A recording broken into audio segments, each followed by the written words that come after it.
गांव के बाहर एक गहन जंगल फैला हुआ था, जिसके बीचों बीच बहती थी एक शांत नदी। उस नदी को गांव वाले सिद्ध सरिता कहते थे। मान्यता थी कि वहां रोज सुबह एक साध्वी स्नान करने आती है। नग्न अवस्था में तन पर सिर्फ भस्म और माटी का लेप। कोई नहीं जानता था कि वह कौन है, कहां से आई है या कब जाएगी। बस लोग दूर से प्रणाम कर लौट जाते। उस गांव में एक बूढ़ा आदमी रहता था। नाम था हरिदास। उम्र कोई 70 पार की, पर आंखों में अभी भी वो चमक थी जो जवानी में होती है। वह अकेला रहता था। पत्नी कब की चल बसी थी और संतानें शहरों में। हरिदास बचपन से ही जिज्ञासु था। उसे आध्यात्मिक बातें आकर्षित करती थीं, पर वह उतना ही सांसारिक भी था। जब उसने गांव में साध्वी के बारे में सुना तो उसका मन बेचैन हो गया। वह दिन रात बस उसी के बारे में सोचने लगा। एक दिन वह सुबह सुबह उठा, लाठी पकड़ी और नदी की ओर चल पड़ा। हवा में ठंडक थी, पर भीतर कुछ और ही गर्मी थी। झाड़ियों के पीछे छिपकर उसने देखा एक नग्न स्त्री नदी के मध्य खड़ी थी। सिर पर जटाएं, देह पर राख का लेप और आंखें बंद वह गा रही थीं कोई अनसुना भजन। स्वर इतना मधुर कि पक्षी भी शांत हो गए। हरिदास की सांसें रुक गईं, उसकी आंखें ठहर गईं। उस छवि पर न वासना थी न श्रद्धा, बस एक सम्मोहन। पर अगले ही क्षण साध्वी ने आंखें खोलीं। वो मुस्कुराई, सीधे झाड़ियों की ओर देखा और कहा, क्यों देख रहे हो मुझे? वृद्ध हरिदास हक्का बक्का जैसे चोरी पकड़ी गई हो। वो कांपते हुए बाहर निकला, आंखें नीचे कर लीं।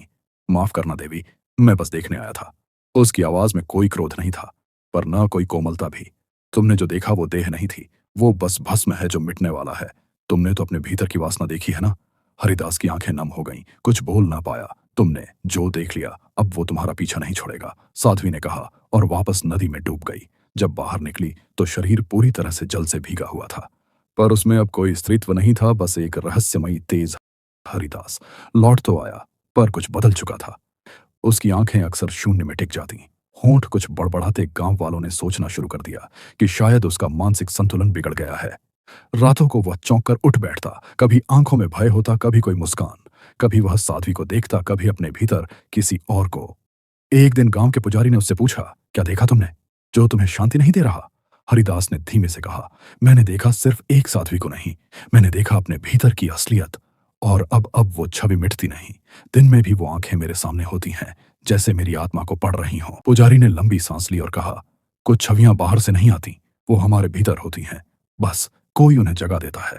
कुछ हफ्तों बाद गांव में खबर फैली, हरिदास ने अपना घर छोड़ दिया है। कोई कहता वह साध्वी की खोज में गया है, कोई कहता वह सन्यासी बन गया। पर कुछ महीने बाद उसी नदी किनारे एक नई झोपड़ी दिखने लगी। उसमें कोई रहता था जो दिन भर मौन रहता, सिर्फ सुबह नदी में स्नान करता और फिर ध्यान में लीन हो जाता। गांव वाले दूर से उसे प्रणाम कर लौट जाते।